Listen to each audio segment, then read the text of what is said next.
नमस्कार, स्वागत आप सभी का ग्लोबल अड्डा आप देख रहे हैं और मैं हूं आपके साथ पुनीत मिश्रा। तो चलिए आज हम आपको अमेरिका और ईरान के बीच जो जंग चल रही है उसका ताज़ा अपडेट दे देते हैं कि क्या क्या हुआ है अभी तक और क्या आगे युद्ध किस तरीके से कहां रुख ले रहा है। तो अमेरिका और ईरान जो जंग है इसका ताज़ा अपडेट आज 8 मार्च है और न्यूयॉर्क में इसराइल और ईरान के बीच में जो जंग चल रही है, अमेरिका के बीच में जंग चल रही है, इसके खिलाफ प्रदर्शन शुरू हो गया है और नारे लगाए जा रहे हैं। क्या नारे लगाए जा रहे हैं ये मैं आपको बता देता हूं। Brick by brick, wall by wall, war machine has got to fall. मतलब ये कहा जा रहा है कि वॉर मशीन जो चालू आपने कर दी है ये आपको ले डूबेगी।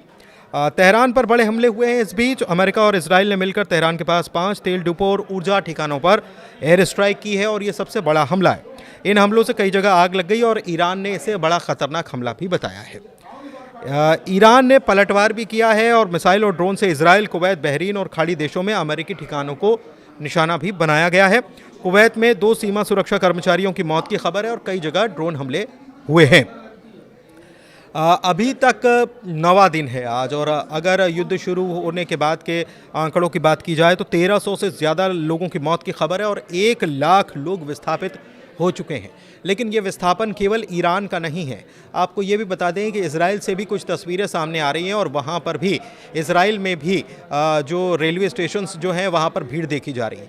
ये भीड़ क्यों देखी जा रही है? दरअसल भीड़ इसलिए देखी जा रही है कि कहा जा रहा है कि इसराइली भी जो हैं वो देश छोड़ने की तैयारी में हैं और इसीलिए वो अपने आप को सुरक्षित जगह ले जाना चाहते हैं। इसके अलावा अमेरिका और इजराइल ने ईरान के यूरेनियम भंडार को कब्जे में लेने के लिए स्पेशल फोर्स ऑपरेशन पर विचार करना शुरू कर दिया है। इसकी जानकारी हमने आपको कल भी दी थी। यानी कि स्पेशल फोर्स उतारी जाएगी, ईरान के अंदर उतारी जाएगी और वहाँ पर उनका जो यूरेनियम एनरिचमेंट है उसको कैसे कब्जे में लिया जाए इसके लिए तैयारी शुरू कर दी गई है। ऐसी खबरें कई प्लेटफॉर्म से निकलकर सामने आ रही है। लेकिन ईरान ने इस बीच चेतावनी फिर से दे डाली है। चेतावनी ये दे डाली है कि अगर पड़ोसी देशों से अमेरिका उनके ऊपर अटैक करने का काम करता है तो वहाँ के अमेरिकी ठिकानों पर भी हम हमला करेंगे। हालांकि इसके पहले ईरान के राष्ट्रपति मसूद पेज़ेश्कियान जो हैं उनकी तरफ से ये कहा गया था कि हम पड़ोसी हमारे भाई है और हम उन पर हमला नहीं करना चाहते। लेकिन उन्होंने साथ साथ ये भी कह दिया था कि अगर आपकी धरती से, आपकी ज़मीन से हम पर अटैक होता है तो फिर आपको इसका अंजाम भी भुगतना पड़ेगा और इसका जवाब हम देंगे। इसके अलावा अमेरिका और इजराइल ने ईरान के मिसाइल सैन्य ठिकानों पर बड़े हमले किए हैं। 28 तारीख से युद्ध शुरू हुआ था और ईरान भी जवाबी मिसाइल हमले जो है वो जारी रखे हुए हैं। युद्ध लगातार तेज़ होता जा रहा है। एक बड़ा अपडेट और है और वो बहुत बड़ा अपडेट है। मतलब तेल के ऊपर हम कब्जा करेंगे, अमेरिका के ये मंसूबे तो सामने आ गए थे, लेकिन तेल के साथ अब खेल जो है वो पानी से शुरू हो गया है। मतलब तेल तो बाद में, लेकिन पानी जो है अब उससे ईरान जो है वो दबाव बनाने की कोशिश कर रहा है और अमेरिका को भी सबक सिखाने की कोशिश कर रहा है। कैसे, ये मैं आपको आगे बताने वाला हूँ। खाड़ी देशों और वैश्विक तेल सप्लाई पर इसका असर पड़ रहा है, ये आपको मालूम है। हैरानी की बात यह है कि ईरान के साथ जो कुछ हो रहा है या अमेरिका जिस तरीके से हमले कर रहा है, पूरी दुनिया खामोश होकर देख रही है। पूरी दुनिया जानती है कि क्या चल रहा है और अमेरिका किस तरीके से दादागिरी दिखाने पर आमादा हो चुका है। लेकिन इसके बावजूद भी दुनिया में किसी की तरफ से अभी तक इस प्रकार का बयान नहीं आया कि अमेरिका को ये सब रोकना चाहिए। ईरान ने अमेरिकी सैनिकों को लेकर एक बड़ा दावा इस बीच कर दिया है और कहा है कि अमेरिका ये झूठ बोल रहा है और ये कबूल करने के लिए तैयार नहीं है कि बड़ी संख्या में अमेरिकी सैनिक जो हैं वो ईरान के कब्जे में हैं और जंग के बीच ईरान ने कई अमेरिकी सैनिकों को पकड़ने का काम किया है। ये भी कहा है ईरान ने कि अमेरिका अपने सैनिकों की संख्या पर आने वाले वक्त में बहाने बनाने शुरू कर देगा। लेकिन अमेरिका इस पर सफाई दे रहा है और कह रहा है कि ईरान के सारे दावे, सारी बातें जो हैं वो झूठ है, गलत है। और यूएस नेवी के कैप्टन टिम हॉकिंस कह रहे हैं कि ईरान की सरकार झूठ फैलाने का काम कर रही है, धोखा देने के लिए हर मुमकिन कोशिश करने में लगी हुई है। लेकिन आप देख रहे हैं कि ईरान शुरुआत से, जंग के पहले से अभी तक जो भी चीज़ें निकलकर सामने आ रही हैं वो ये बता रहे हैं कि ईरान अभी तो ऐसा कोई छद्म युद्ध तो नहीं लड़ रहा है। एक बात और है, ट्रंप ने एक बयान दे दिया है, लेकिन ट्रंप के बयान के पहले आपको ईरान के राष्ट्रपति मसूद पेज़ेश्कियान के बयान को समझना चाहिए। उन्होंने कहा है कि हमने कोई सरेंडर नहीं किया है, हाँ पड़ोसी हमारे भाई हैं और उनके ऊपर हम हमला नहीं करेंगे। लेकिन ट्रंप ने इस मामले में क्या कहा था? ट्रंप ने कहा था कि ईरान ने सरेंडर कर दिया है, ईरान सरेंडर कर चुका है, ईरान हार मान चुका है। ट्रंप ये दावा करने लगे थे कल एक छोटे से बयान के आधार पर, लेकिन उस बयान की बाद में सफाई आई और मसूद पेज़ेश्कियान ने साफ बता दिया कि अमेरिका के सामने हम घुटने नहीं टेकेंगे। अमेरिका मुगालते में है और ये मुगालते दूर कर लेना चाहिए, नहीं तो कब्र तक उसे इन्हीं मुगालतों के साथ रहना होगा। ट्रंप को भी इन्हीं मुगालतों के साथ कब्र तक रहना होगा, ये कहा गया। लेकिन ट्रंप क्या कह रहे हैं? ट्रंप कह रहे हैं कि हम ये तय करेंगे कि ईरान का अगला राष्ट्रपति यानी प्रेसिडेंट कौन होगा, और ये भी कह रहे हैं कि हम हर 5 या 10 साल में फिर से ऐसा करने के लिए नहीं लौटना चाहते। मतलब वो ये कह रहे हैं कि अगर ये रिजीम बना रहता है तो हम 5 साल बाद या 10 साल बाद नहीं आना चाहते, क्योंकि ईरान जो है वो मानने के लिए तैयार नहीं होगा। और उनका ये कहना है कि हम ही चुन लेंगे कि ईरान का प्रेसिडेंट कौन होगा। लेकिन क्या ये हो पाएगा? अभी हालात तो ये साफ तौर पर नज़र नहीं आ रहे, क्योंकि ईरान लगातार जवाब दे रहा है। ईरान के ऊपर जाहिर सी बात है कि एक बड़ा हमला, कड़ा हमला किया गया अमेरिका और इसराइल की तरफ से, और उसके तेल ठिकानों को निशाना बनाया गया। लेकिन इसके बावजूद भी ईरान झुकने के लिए तैयार नहीं है, क्योंकि ईरान कह चुका है कि हम अपने आखिरी सैनिक तक इस जंग को जारी रखने वाले हैं। लड़ाई तेल और पानी पर आ गई है। कैसे तेल और पानी पर आ गई है इसको समझ लीजिए, क्योंकि ये बहुत इंपॉर्टेंट पॉइंट है। बहरीन के आंतरिक मंत्रालय के मुताबिक ईरानी हमले में एक बड़े जल लवण हटाने वाले संयंत्र को नुकसान पहुंचा है। अब ये जल लवण हटाने वाला संयंत्र क्या है?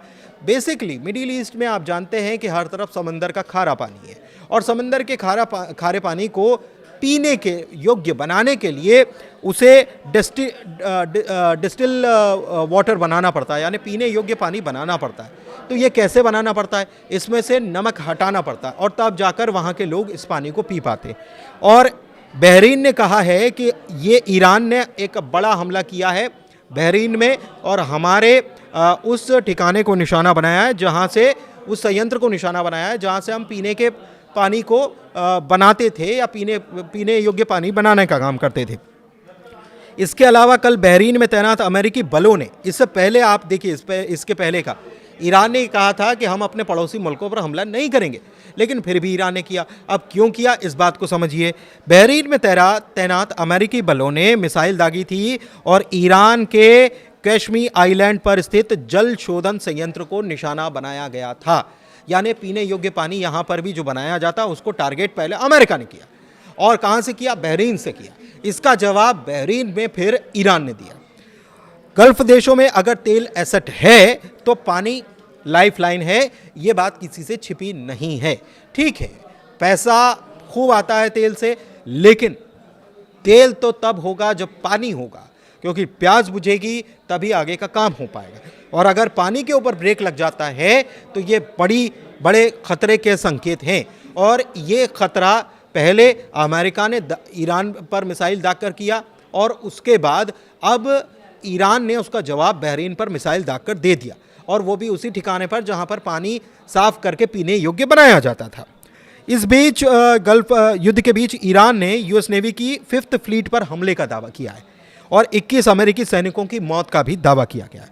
अच्छा, एक्सियोस जो है, जो पूरे इस युद्ध पर बारीकी से नज़र रखने का काम करती है संस्था है, उसने ये बताया है कि अमेरिका और इजराइल जो है वो एक जॉइंट कमांडो ऑपरेशन ईरान के अंदर करने पर विचार कर रहे हैं, और 450 किलो जो 60% यूरेनियम है उसे अपने कब्जे में लेने पर विचार कर रहे हैं, क्योंकि इससे 11 परमाणु बम बनाए जा सकते हैं। और ईरान के ऊपर जो अटैक हुआ है, जैसे ईरान के ऊपर जो पानी के ठिकानों पर अटैक किया गया है, ईरान ने बहरीन के डिस्टिलेशन फैसिलिटीज़ को निशाना बनाया, ये मैंने आपको बता दिया। अमेरिकी राष्ट्रपति डोनाल्ड ट्रंप कह रहे हैं कि वो ईरान से बातचीत अब नहीं करेंगे, और युद्ध तब तक खत्म नहीं होगा जब तक कि उनकी सेना और नेतृत्व खत्म नहीं हो जाता, यानी कि पूरी तरीके से सफाई पर ट्रंप आमादा हो चुके हैं।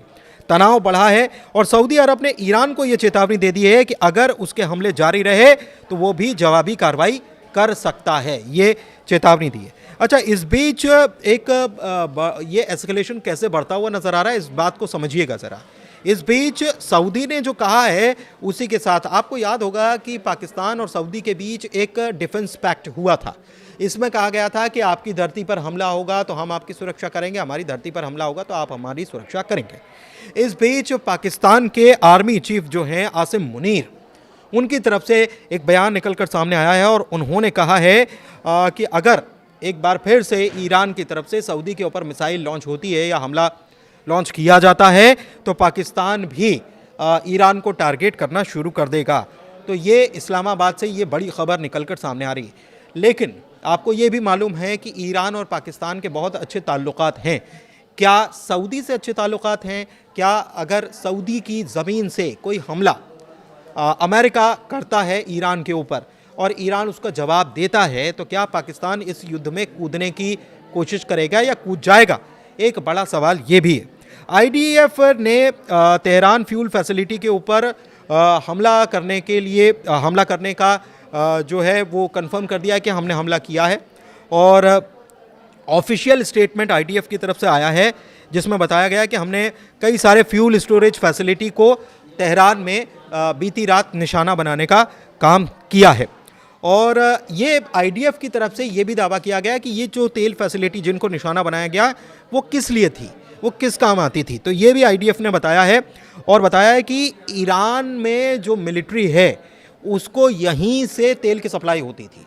मतलब पूरी मिलिट्री को सप्लाई करने का काम इसी जगह से होता था और इसीलिए हमने इसको निशाना बनाया है ताकि ये ईरान की जो सैन्य क्षमता है उस पर कहीं ना कहीं ब्रेक लगाया जा सके। उसको अगर ईंधन की सप्लाई नहीं होगी तो ईरान की सैन्य क्षमता काम नहीं कर पाएगी। और इसीलिए ये कहा जा रहा है कि हमने इसलिए इसको निशाना बनाया है और रिफाइनरीज को निशाना बनाकर एक बड़ी चोट हमने ईरान को देने का काम किया है।